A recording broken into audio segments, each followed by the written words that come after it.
ओम नमः सिद्धिभ्य नमो अरिहंताणं नमो सिद्धाणं नमो आयरियाणं नमो उवज्झायाणं नमो लोये सव्यसाहुणं मंगलमय मंगलकरण वीतराग विज्ञान नमो ताहि जाते भय अरहंतादि महान करि मंगल करे हो महाग्रंथ करन को काज जाते मिले समाज सब पावे निज पद राज इस भव तरु का मूल एक जानहु मिथ्या भाव ताको कर निर्मूल अब करी मोक्ष उपाव। आचार्य कल्प पंडित तोडरमल जी द्वारा विरचित मोक्ष मार्ग प्रकाशक ग्रंथ 7वां अधिकार जैन मिथ्या दृष्टियों का विवेचन यहाँ चल रहा है। सम्यक तो सन्मुख मिथ्या दृष्टि जीव कैसा होता है उसका निरूपण यहाँ पंडित तोडरमल जी कर रहे हैं कि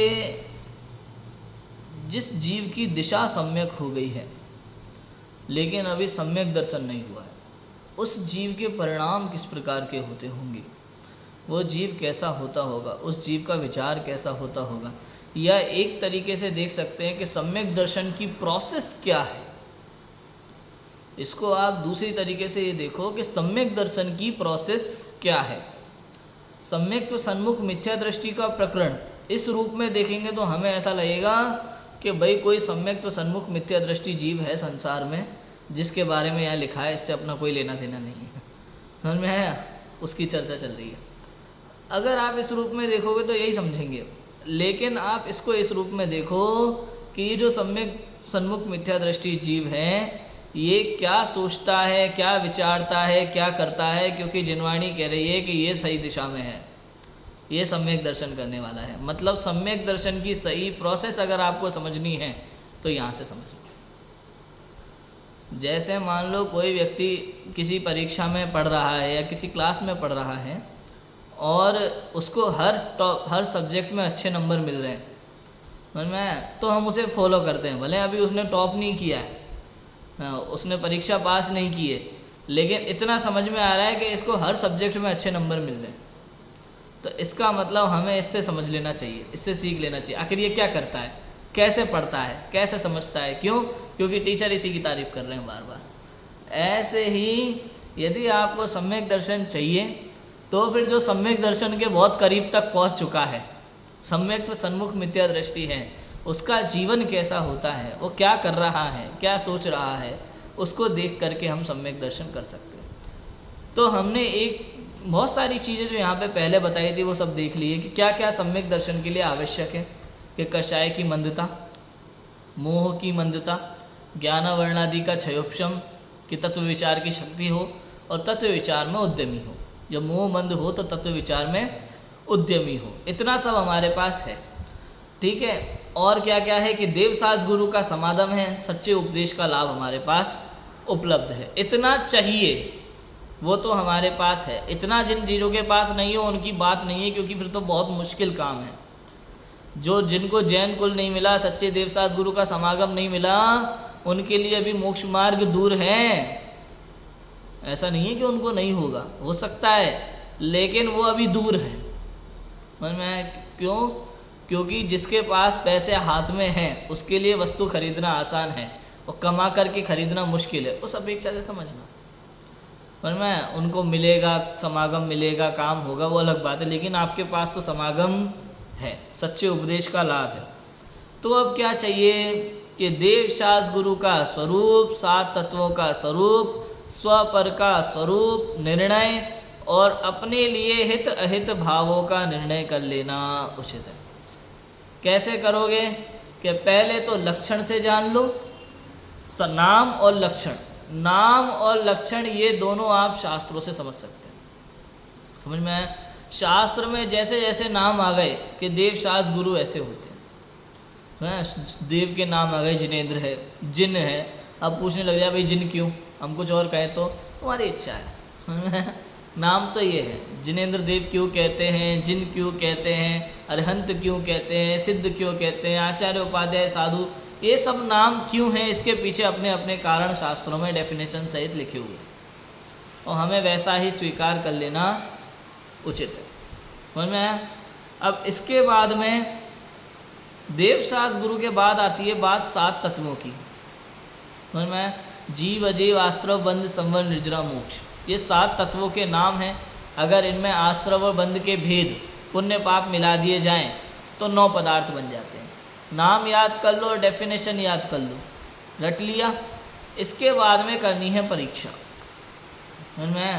देवशास्त्र गुरु कैसे होते हैं, 7 तत्व आखिर जो ये शास्त्र में लिखे ये क्या है, इनको प्रयोजनभूत तत्व क्यों कहा, इनको जानने से क्या लाभ है, समझ में? उसकी परीक्षा करना।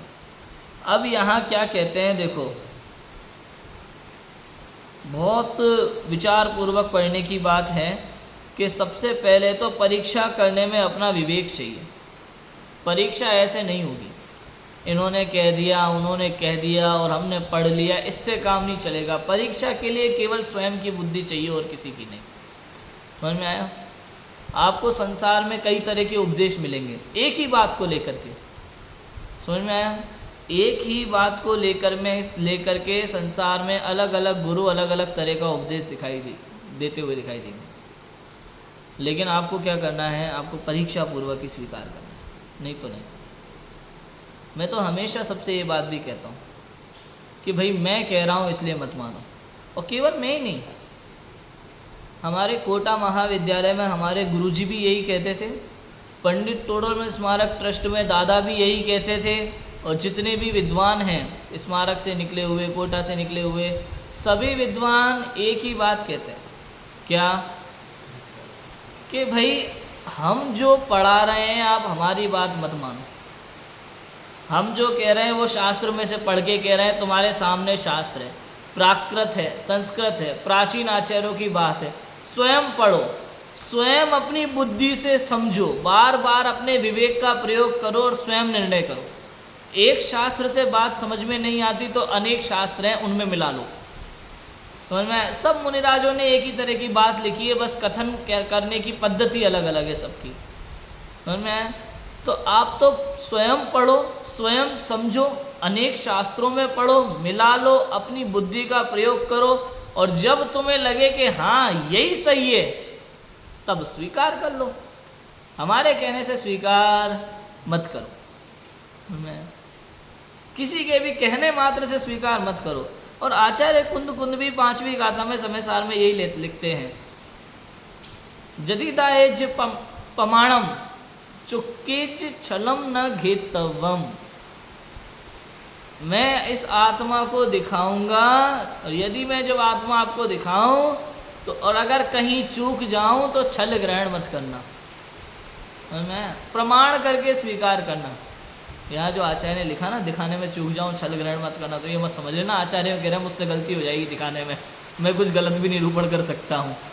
भाई कोई भी कुछ भी समझ सकता है यहाँ, समझ। वहाँ बात ऐसी है उनकी, चुक्के जो छलम न घेतवम में, कि ग्रामर संबंधी, व्याकरण संबंधी कहीं कोई मिस्टेक हो जाए, लिखने में टाइपिंग में कहीं कोई मिस्टेक हो जाए, आ की जगह आ हो जाए, समझ में? तो ऐसी कोई मिस्टेक है तो उसको सुधार कर लेना, छल ग्रहण मत करना कि पंडित के जब आचार्य को व्याकरण ही नहीं आती तो क्या लिखेंगे, ऐसा ग्रहण मत करना। आप हो सकता है लिखने में कहीं मिस्टेक हो, मात्रा में मिस्टेक हो सकती है, ज्ञान में मिस्टेक नहीं होगी इस बात की गारंटी है। समझ में आया? अगर उनको ऐसा भाव आ जाए कि मेरे तत्व निरूपण में कहीं मिस्टेक हो तो वो सम्यक दृष्टि नहीं रहेंगे। क्यों? क्योंकि निशंकित अंग है, सम्यक दर्शन है तो निशंकित अंग है, शंका नहीं है तत्व में, प्रयोजनभूत तत्व में कहीं भी शंका नहीं है उनके मन में। अगर शंका हो जाए तो 7वें गुणस्थान 6वें गुणस्थान से सीधे पहले में आ जाएंगे। समझ में आ गई बात? ऐसा है। तो क्या कह रहे हैं कि परीक्षा पूर्वक स्वीकार करना, बार बार परीक्षा करो, सोचो विचारो, उसके बाद स्वीकार करो। और क्या लिखते हैं कि सो विवेक पूर्वक एकांत में अपने उपयोग में विचार करें कि जैसा उपदेश दिया वैसे ही है अन्यथा है। किस विषय में विचार करने की बात चल रही है यहाँ पे? प्रयोजन भूत तत्व के विषय में। और मैं संसारी जीवों की व्यथा ये है कि दुनिया भर के बारे में विचार करेगा, प्रयोजनभूत तत्व के बारे में विचार नहीं करेगा। और मैं अपने लिए जो प्रयोजनभूत है उसके लिए विचार नहीं करेगा। क्यों? अब वास्तव में व्यवस्था ही ऐसी हो रही है आजकल संसार में। मैं आप देखो, व्यक्ति को काम तो एक करना होता है लेकिन सीखने 50 पड़ रहे हैं। स्कूल से ही, शुरू से ही वही व्यवस्था है। मैं भाई जिस फील्ड में, अगर तुम्हें खाना बनाना सीखना है, तुम्हें शेफ़ बनना है, तो क्या क्या पढ़ना चाहिए राजू भाई?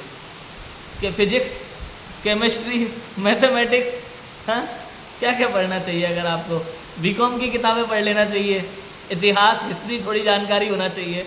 अरे नहीं भाई, अगर आपको शेफ़ बनना है तो भोजन बनाने की कला आपको आना चाहिए। स्वाद कैसे आता है भोजन में, कौन सा मसाला कितना डालना, नमक कितना डालना, इतनी तो बात है ना। अगर आपको डॉक्टर बनना है तो आपको क्या पढ़ना जरूरी है? हिस्ट्री। भाई औरंगजेब जब आया था तो उसने क्या किया था भारत के अंदर, कब पैदा हुआ था, कब मरा था, ये पढ़ना पड़ेगा? नहीं पढ़ना पड़ेगा। आपको जब कोई भी जॉब लगाओ आप, तो आपको क्या पढ़ना चाहिए? कलेक्टर बनना है तो क्या पढ़ना चाहिए आपको? कलेक्टर बनना है तो क्या पढ़ना चाहिए आपको? पूरी दुनिया की सारी किताबें पढ़ना चाहिए, तब जाके हम कलेक्टर बनेंगे। क्यों? सबसे टफ है ना कलेक्टर की जॉब। तो आपको जानकारी होना चाहिए, जब मुग़ल शासक आए थे तो उस समय भारत में क्या क्या हुआ था, तब हम आपको कलेक्टर बनाएंगे। अरे भाई, यदि आपको कलेक्टर बनना है तो आपको वर्तमान समय में किसी ज़िले का कलेक्टर बनाया जाता है तो उस ज़िले में कहीं कोई समस्या आती है तो उसकी जानकारी आपको होना चाहिए। इससे मतलब नहीं है कि मुग़ल शासक कब पैदा हुए थे और कब मरे थे, इसका आपके ज्ञान से कोई लेना देना नहीं है। और आदमी इसी में लगा पड़ा है, और जो ज़रूरत की चीज़ है, उसके जॉब की चीज़ है, वो उससे इंटरव्यू में ही नहीं पूछी जाती समझ में? और जो उससे काम, उसके जीवन भर काम नहीं आने वाली, वही चीज़ पूछी जाती है, वही पढ़ रहा है। व्यवस्था ही ऐसी बन गई है। समझ में आया कि नहीं आया? आज ज़िले में बाढ़ के हालात हैं, पॉलिटिशियंस का प्रेशर है। समझ में? उधर से पैसा आ रहा है बाढ़ पीड़ितों के लिए, आपस में मिल बांट के खा रहे हैं। क्यों? पॉलिटिशियंस का दबाव है। अब ऐसी परिस्थिति में आपको कैसे डील करेंगे? ऐसे प्रश्न इंटरव्यू में नहीं पूछे जाते। पूछे क्या जाते पता है? आप जो अभी इंटरव्यू में देने आए हैं, नीचे से लेके ऊपर तक आपने कितनी सीढ़ियाँ चढ़ी है, ये बताओ ये बताओ। समझ में आया कि नहीं आया? तो ऐसे आदमी क्या करेगा? तो इस तरह से सिखाया जा रहा है ना, वही चीज़ चल रही है, हमारी दृष्टि में आ गई है, हमारे अनुभव में आ गई है, हमारे आदत में आ गई है वही चीज़ें। ऐसे ही बाहर की चीज़ें बचपन से सीखते सीखते कभी जीवन में ये नहीं सोचा कि मैं कौन हूँ, कहाँ से आया हूँ, मैं क्या हूँ क्या नहीं। अपने सच्चे सुख का जो प्रयोजन है उसके बारे में विचार करने का भाव ही नहीं आ रहा है इस जीव को। दुनिया भर का विचार कर लेगा, पूरे देश में क्या हो रहा है, विदेश में क्या हो रहा है, सुबह सुबह अखबार पढ़ते समय पूरी जानकारी चाहिए उसको, टीवी में समाचार न्यूज़ में पूरी जानकारी चाहिए। दूर दूर तक कोई लेना देना नहीं है, कोई मतलब नहीं है कौन क्या कर रहा है, क्यों कर रहा है, कैसे कर रहा है, इसको कैसे सुधारा जाए, इसको ये किया जाए, इसको वो, पूरी दुनिया की खोज खबर लेकर के बैठा हुआ है। इसको इससे मतलब नहीं है कि मैं कौन, मुझे सुख कैसे मिलेगा, सुख का मार्ग क्या है, समझ में? इसको इस बात से कोई फर्क नहीं पड़ता, ऐसा है।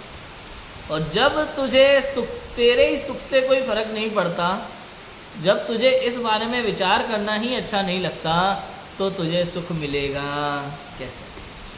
समझ में आई बात? ये कह रहे हैं, विचार कर, जैसा उपदेश दिया है वैसा ही है, अन्यथा नहीं है। किसका विचार कर? प्रयोजनभूत का। समझ में आया? यदि आपको ड्राइवर को नौकरी पे रखना है तो क्या करोगे राजू भाई, बताओ? खाना कैसा बना लेते हो, ज़रा बना के दिखाओ हैं, प्रक्षाल करके दिखाओ, हमें पूजन करके दिखाओ, नहीं थोड़ा शास्त्र पढ़ के दिखाओ, हिंदी कैसे पढ़ लेते हो, इंग्लिश बोल लेते हो कि नहीं बोल लेते, ये सब देखेंगे कि उसकी ड्राइवर स्किल्स देखेंगे कि आपको ड्राइविंग कैसी आती है। किसी भी चीज़ के विषय में प्लम्बर को बुलाया कि पहले इलेक्ट्रिशियन वाला काम करके दिखाओ, आप कर लेते हो कि नहीं, प्लम्बिंग नहीं, तो ऐसा नहीं। प्रयोजनभूत, इस व्यक्ति से क्या प्रयोजन है, ऐसे ही मुझे यदि सुख चाहिए तो मेरे लिए प्रयोजनभूत क्या है। और मैं इससे पता है क्या समझ में आ रहा है आपको ज़्यादा परेशान होने की ज़रूरत नहीं है, आपको दुनिया भर के विचार चिंतन की ज़रूरत नहीं है, दुनिया भर की पढ़ाई लिखाई की ज़रूरत नहीं है, दुनिया भर के कामों की ज़रूरत नहीं है, किसी भी विषय में सोचने की ज़रूरत नहीं है। क्या करना है? अपने सच्चे सुख का विचार करना है। हमेशा देखो, जहाँ जहाँ मैंने सुख की खोज की वहाँ सुख नहीं मिला, तो मुझे सुख चाहिए तो मुझे सुख कहाँ मिलेगा? मेरे अंदर मिलेगा। आज तक, फिर जिनवाणी में मिलाओ, आज तक जितने सिद्ध हुए हैं वेद विज्ञान से सिद्ध हुए हैं। वेद विज्ञान था सिद्धा सिद्धा ये किल केचना, समझ में है? आत्मख्याति टीका का कलश है अमृत चंद्राचार्य का। आज तक जितने सिद्ध हुए हैं वेद विज्ञान से सिद्ध हुए हैं, और वर्तमान में जो सिद्ध हो रहे हैं वो वेद विज्ञान से सिद्ध हो रहे हैं। भविष्य में जितने भी सिद्ध होंगे वो वेद विज्ञान के बल से ही सिद्ध। मैं हूँ पर है, बस इतना भेद विज्ञान करना है और मोक्ष मार्ग खुल जाए। इस बात का विचार करें, इस बात के विचार करने की जरूरत है। अनुमान आदि प्रमाणों से बराबर समझे। अब इन्हीं सब बातों को बराबर अनुमान आदि प्रमाणों से समझो। तर्क, अनुमान, आगम, प्रत्यक्ष, परोक्ष, ये सब प्रमाण है, इनसे समझो। उपदेश तो ऐसा है और ऐसा ना माने तो ऐसा होगा, सो इनमें प्रबल युक्ति कौन है, निर्बल युक्ति कौन है? सो प्रबल भाषित हो उसे सत्य जाने। समझ में? अनुमान आदि प्रमाणों से तर्क, अनुमान, आगम, लॉजिक लगाओ, ऐसा हो सकता है कि नहीं, अगर ऐसा है तो ऐसा कैसे? आगम, आगम प्रमाण। सबसे पहले तो ये वाणी वीतराग सर्वज्ञ की वाणी है, इसलिए सत्य है। समझ में आया? वीतरागता की वाणी है, वीतरागता का मार्ग दिखाने वाली वाणी है, इसमें झूठ नहीं लिखा हुआ है। इस तरह से आगम को प्रमाण मानना पड़ेगा। समंतभद्र आचार्य ने सबसे पहले सर्वज्ञ सिद्धि की, क्योंकि दुनिया में ऐसे भी तो लोग हैं सर्वज्ञ को मानते ही नहीं है, तो तुम्हारा आगम प्रमाण कैसे ठहराएगा? तो सबसे पहले सर्वज्ञ सिद्धि करनी पड़ी। उसके बाद में उन्होंने अरिहंत के ही सर्वज्ञता की सिद्धि की। अन्य देवी देवताओं को सर्वज्ञता नहीं है, अरिहंत को ही है। निर्दोष हो तो सर्वज्ञ है, सदोष को सर्वज्ञ नहीं। दोष मतलब मोह राग द्वेष, जो मोह राग द्वेष से रहित निर्दोष है उसी के सर्वज्ञता पाई जाएगी, ऐसी सिद्धि की उन्होंने। न्याय दीपिका में भी ये प्रकरण है। अभिनव धर्मभूषण यति महाराज ने लिखी है न्याय दीपिका, उसमें बहुत अच्छा प्रकरण दिया हुआ है सर्वज्ञ सिद्धि का, तो वहाँ भी है। और अब जब सर्वज्ञ सिद्धि हो जाती है तो आगम की सिद्धि अपने आप हो जाती है, फिर यह आगम प्रमाण ठहरता है। हमारे यहाँ सर्वज्ञ से बढ़कर कुछ नहीं है। हमारा पूरा जैन शासन सर्वज्ञ के ऊपर टिका हुआ है। अगर सर्वज्ञ माइनस कर दिया जाए तो पंच परमेष्टि खत्म, नमोकार मंत्र खत्म, आपका जैन दर्शन खत्म। समझ में आया कि नहीं है? इसलिए सबसे पहले सर्वज्ञ की सिद्धि जरूरी है। तो युक्ति से अनुमान, ये सर्वज्ञ सिद्धि अनुमान प्रमाण से ही होती है और किसी से नहीं होती। समझ में? अनुमान प्रमाण से ही सर्वज्ञ सिद्धि की जाती है। सत्सतोर मतलब इस तरह से कि अनुमेत्व तो अग्नि आदि रीति सर्वज्ञ संस्थिति। आप्त मीमांसा में समंतभद्राचार्य ने लिखा कि जितने भी संसार में पदार्थ हैं काल से दूर हैं, क्षेत्र से दूर हैं। क्षेत्र से दूर माने यहाँ से बहुत दूर कोई हो, अब अपन उसको यहाँ से नहीं जान पा रहे, लेकिन कोई ना कोई उस किसी न किसी के ज्ञान का विषय जरूर होगा, क्योंकि सब में प्रमेयत्व गुण है। प्रमेयत्व गुण का मतलब होता है 6 द्रव्यों में प्रमेयत्व गुण पाया जाता है, उसका मतलब है वो किसी न किसी के ज्ञान का विषय अवश्य बनेगा। तो जिसके ज्ञान का विषय बनेगा वो सर्वज्ञ। क्षेत्र से दूर, काल से दूर मतलब रामादिक, भूतकाल में जो सालों पहले हो चुके वो भी किसी न किसी के ज्ञान में झलक रहे होंगे। भविष्य में जो होंगे जिसकी चर्चा आई है किसी न किसी के ज्ञान में झलक रहे हैं, वो सर्वज्ञ है। समझ में? इस तरह से बात है, सिद्धि की है सर्वज्ञ अनुमान प्रमाण से। समझ में? जैसे दूर कहीं धुआं दिख रहा हो और हम कहते हैं कि हमें भले अग्नि प्रत्यक्ष नहीं दिख रही, लेकिन जहाँ जहाँ धुआं है वहाँ वहाँ अग्नि तो है। हमारे सामने प्रत्यक्ष नहीं है, लेकिन कोई ना कोई वहाँ खड़ा होकर के उस अग्नि को प्रत्यक्ष देख रहा होगा। इसी प्रकार से इतना बड़ा संसार है, सब कुछ है, भले हमें सब कुछ प्रत्यक्ष दिखाई नहीं दे रहा, लेकिन कोई ना कोई दुनिया में एक ऐसा व्यक्ति होगा जिसको सब कुछ सर्वज्ञ, जो सब कुछ प्रत्यक्ष दिख रहा होगा जिसको, वही सर्वज्ञ है। इस प्रकार से अनुमान प्रमाण से सिद्धि की है सर्वज्ञ की। समझ में? तो प्रबल युक्ति निर्बल युक्ति का विचार करें। प्रबल भाषित हो उसे सत्य जाने, उपदेश में अन्यथा सत्य भाषित हो उसमें संदेह रहे, निर्धार न हो तो जो विशेषज्ञ हो उनसे पूछें, वे उत्तर दें, इसका विचार करें। कहीं भी यदि संदेह है, शंका है, निर्णय नहीं हो पा रहा है, समझ में नहीं आ रहा है, कहीं ना कहीं प्रश्न खड़ा हो रहा है, तो विशेषज्ञों से पूछें। अपने समान बुद्धि वालों से पूछे, बारंबार उन सबका विचार करे, बार बार प्रश्न उत्तर करे, शंका समाधान करे, विचार करे। शंका समाधान करने में कहीं कोई समस्या नहीं है, प्रश्न करने से कभी नहीं डरना चाहिए, साफ कोई दिक्कत नहीं है। कोई भी विद्वान हो, जानकार है, तो आप प्रश्न पूछो, प्रश्न पूछोगे तो समाधान अवश्य मिलेगा। बारंबार प्रश्न उत्तर पूर्वक चर्चा करें और जो प्रश्नोत्तर में निरूपण हुआ हो उसका एकांत में विचार करें। इसी प्रकार जब तक अपने अंतरंग में जैसा उपदेश दिया था वैसा ही निर्णय होकर भाव भाषित ना हो तब तक इसी प्रकार उद्यम किया करें। बार बार जब तक भाव भाषण ना हो तब तक करो, भाव भाषण माने अनुभव ना हो तब तक तो निर्णय चलता है। निर्णय होगा तो अनुभव भी होगा। जब तक आपके अनुभव में वो नहीं आ रहा है तब तक कहीं ना कहीं गड़बड़ है, निर्णय नहीं हुआ पक्का। पक्का निर्णय होगा तो अनुभव जरूर होगा। तो मैं अग्नि गर्म है, किसी ने कह दिया हमने मान लिया, नहीं। जो एक बार अनुभव हो जाए तो पक्का हो जाए। इसी बात को लिखते हैं, देखो क्या लिखा है कि अन्य मतियों द्वारा जो कल्पित तत्वों का उपदेश दिया है उससे जैन उपदेश अन्यथा भाषित हो व संदेह हो तब भी पूर्वोक्त प्रकार से उद्यम करें। समझ में? मतलब ये भाई दुनिया में बहुत तरह के लोग बहुत तरह का उपदेश देते हैं, सच भी लग सकता है, कई बातें ऐसी होंगी अन्य मतियों के उपदेश में भी जो आपको सत्य लगे, लेकिन बारंबार विचार करना पड़ेगा। बिना अनुभव के आप बहक जाएंगे, बिना अनुभव के तुरंत आप दूसरी ओर दृष्टि मोड़ लेंगे। इसलिए कभी भी कोई भी कुछ भी कह दे उस बात को स्वीकार मत करो, अपने अनुभव से ज्ञान से बारंबार विचार करो तब निर्णय करो। अन्य मतियों द्वारा कल्पित तत्वों का उपदेश दिया गया है उससे जैन उपदेश अन्यथा भाषित हो व संदेह हो तब भी पूर्वोक्त प्रकार से बारंबार उद्यम करें। खूब पढ़ो, कोई दिक्कत नहीं है, लेकिन इस विषय में पंडित टोडरमल जी एक बात और क्या है पहले कि भाई जितना क्षयोपशम है उस आधार से पढ़ना। मैं आपका विवेक उतना काम नहीं कर रहा, क्षयोपशम उतना काम नहीं कर रहा और आपने दूसरे का बताया हुआ सीख लिया, समझ में इन्होंने कह दिया तो आप लौट जाओगे मतलब समझे? बिल्कुल जैसे बिन पंदे का लेटा लुढ़कता रहता है ना, ऐसे यहाँ आ गए तो यहाँ की बात सुन के हाँ यार बात तो सही कह रहे हैं, वहाँ बात तो ये भी सही कह रहे हैं। ऐसे कुछ लोग होते हैं, बात तो तुम्हारी भी सही है, बात तो तुम्हारी भी सही है, बात तो तुम्हारी भी सही है। अपनी बुद्धि का प्रयोग नहीं करता, सामने वाले ने कोई तर्क दे दिया बात को सही मान लेता है बिना विचारे, बात तो तुम्हारी भी सही है। इसलिए पूर्वोक्त प्रकार से उद्यम करें, मतलब फिर से वही चीज़ अनुमान आदि प्रमाणों से युक्ति प्रबल ठहरे, उसके बाद में विशेषज्ञों से प्रश्नोत्तर, अपने समान बुद्धि वालों से प्रश्नोत्तर, एकांत में विचार, ये फिर से जैसा बताया उसी प्रकार से उद्यम करें।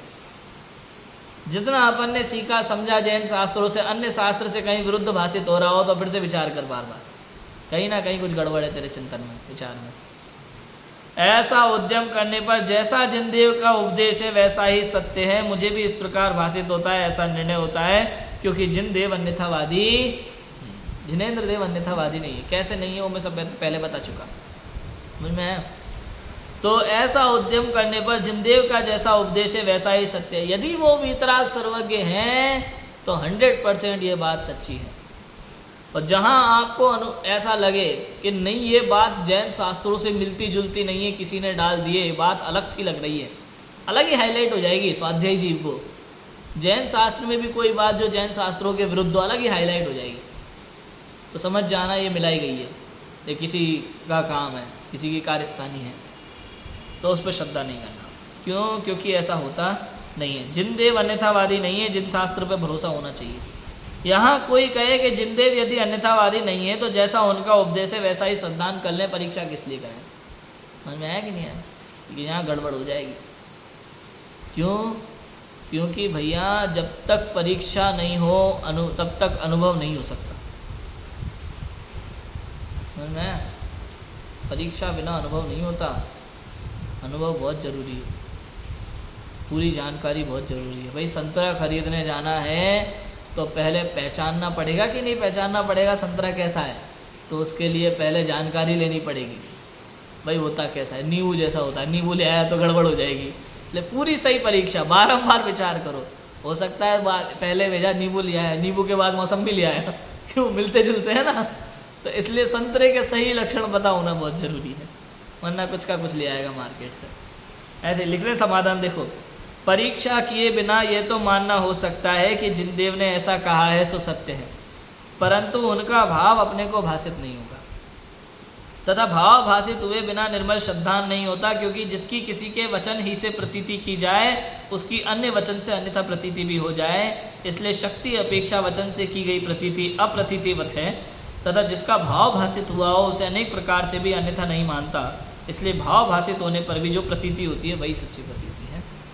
मैं परीक्षा करना है भाव भाषण के लिए, इसलिए लिखा ना ऊपर लाइन कि जब तक निर्णय होकर भाव भाषित ना हो तब तक इसी प्रकार उद्यम किया करें। भाव भाषण होना बहुत जरूरी है। जब संतरे लेने गया और उसने लक्षण से पहचान लिया, हाँ ऐसा ही बताया, थोड़ा थोड़ा ऑरेंज सा दिखेगा थोड़ा बड़े साइज का है, एप्पल बराबर साइज का है, वो संतरा है। और जो हरा हरा दिखे उसको मौसमी समझ लेना उसी साइज में, और थोड़ा छोटा हो, हरा पीला टाइप का हो, वो नींबू है। इस तरह से सही लक्षण पता चलना चाहिए, तो भाव भाषण हो जाता है। समझ में आया?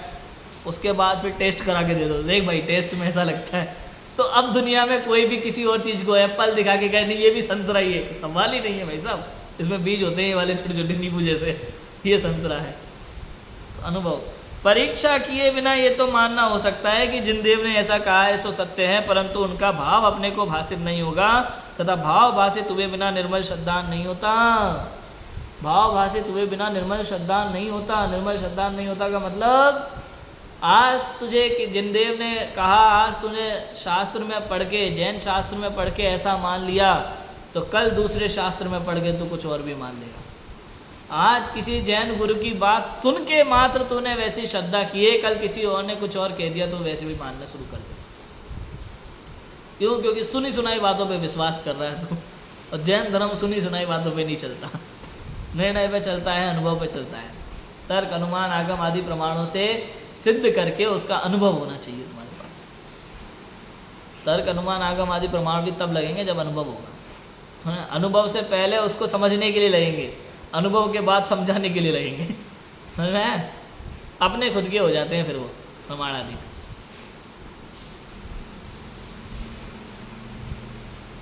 पता है जैसे शास्त्रों में आपने उपदेश दिया, पढ़ा, ये तो दिगंबर आचार्यों की बात है, मैंने जितना पढ़ा वो सब दिगंबर आचार्य की बात।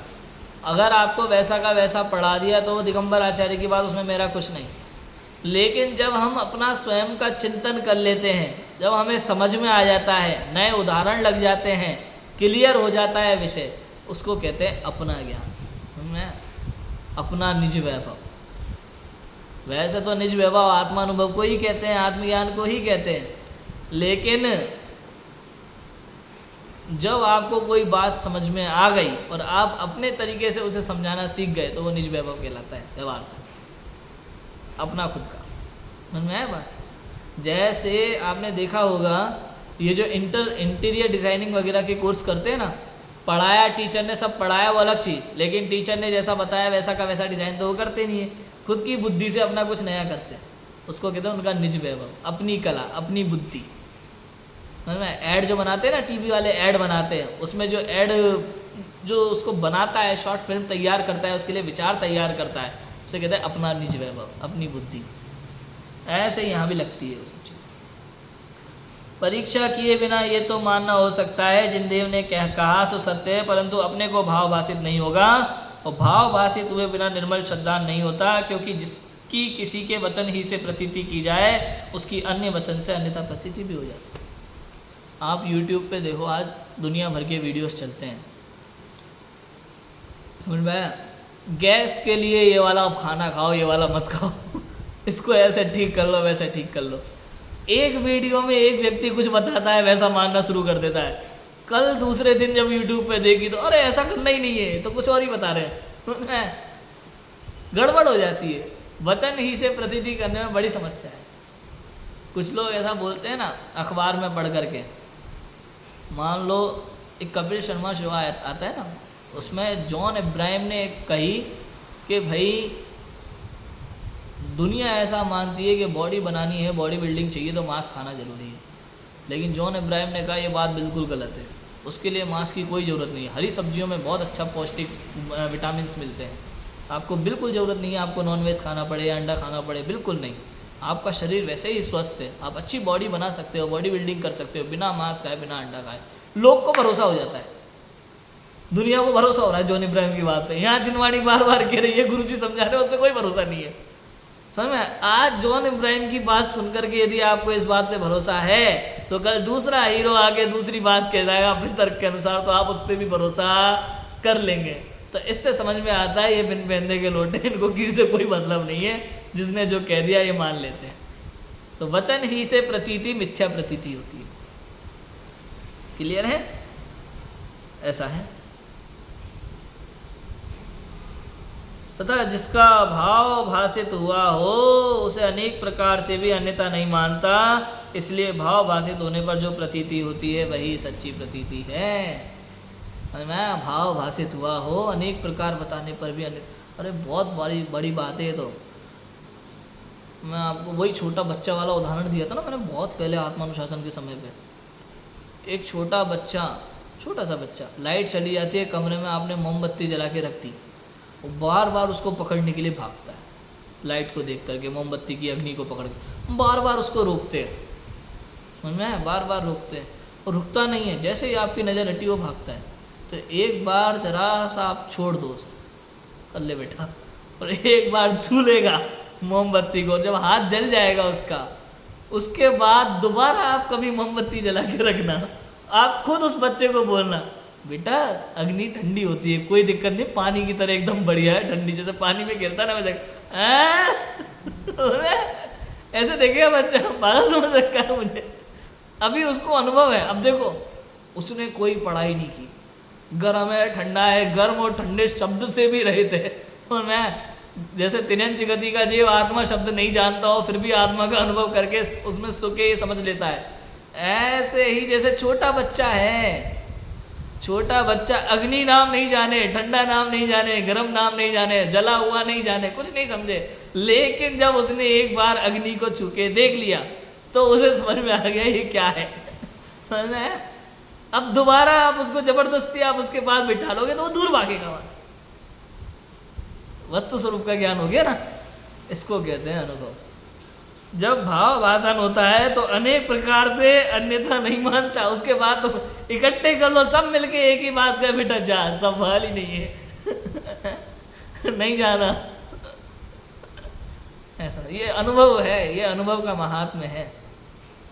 इसलिए भाव भाषित होने पर जो प्रतीति होती है वही सच्ची प्रतीति, अनुभव ही सच्ची प्रतीति है। इसलिए जब समय मिले, जितना समय मिले, बारंबार तत्व विचार कर, समझ में, और अनुभव कर, जो निर्णय हुआ है उसका अनुभव कर। यदि भाव भाषण नहीं होता तो फिर से उद्यमी हो, फिर से विचार कर। जब तक भाव भाषण नहीं होता तब तक कर। पर में दृष्टि बिल्कुल छोड़ दे। ये बात तो पहले ये निर्णय कर सबसे पहले कि मैं परद्रव्य से भिन्न हूँ, परद्रव्यों में सुख नहीं है, मुझ में सुख है। किसी भी पर वस्तु की ओर देखना छोड़ दे, समझ में है कि नहीं है? पर वस्तु से राग द्वेष करना छोड़ दे। बारंबार एक ही उपदेश है, इष्ट अनिष्ट कोई वस्तु नहीं है संसार में। जहां आपने संसार की किसी भी वस्तु में इष्ट अनिष्ट की मान्यता रखी, आप दुखी रहो। अपने को देखो, निज का अनुभव करो। मैं परद्रव्य और परभावों से भिन्न सदा चैतन्य स्वभावी भगवान आत्मा, समझ में है कि नहीं? मैं ही सिद्ध बनूंगा, मैं ही सिद्ध स्वभावी हूँ, समझ में है? मैं भावी सिद्ध हूँ। ऐसा भाव आना चाहिए अंदर में, ऐसा परिणाम आना चाहिए अंदर में। और ये परिणाम जब तक नहीं आता जब तक आपको परद्रव्यों में राग द्वेष का भाव आ रहा है। जब तक आपके अंदर में इष्ट अनिष्ट की मान्यता है, राग द्वेष की मान्यता है, तब तक तत्व विचार में उद्यमी नहीं हो पाता। ये चीज बात समझ में आ रही है कि नहीं आ रही? तो सबसे महत्वपूर्ण ये है कि संसार में इष्ट अनिष्ट की मान्यता को छोड़ो, परद्रव्यों से भिन्न चैतन्य परमात्मा का अनुभव करो। यही करने योग्य कार्य हैं। हम सभी जीव परद्रव्यों से भिन्न अपने आप को अनुभव करें, अनंतानंत सुख का सागर में डुबकी लगाएं और सिद्धालय में विराजमान हो। इसी मंगल भावना से अभी की बात को विराम देते हैं। ओम नमः सिद्धाय।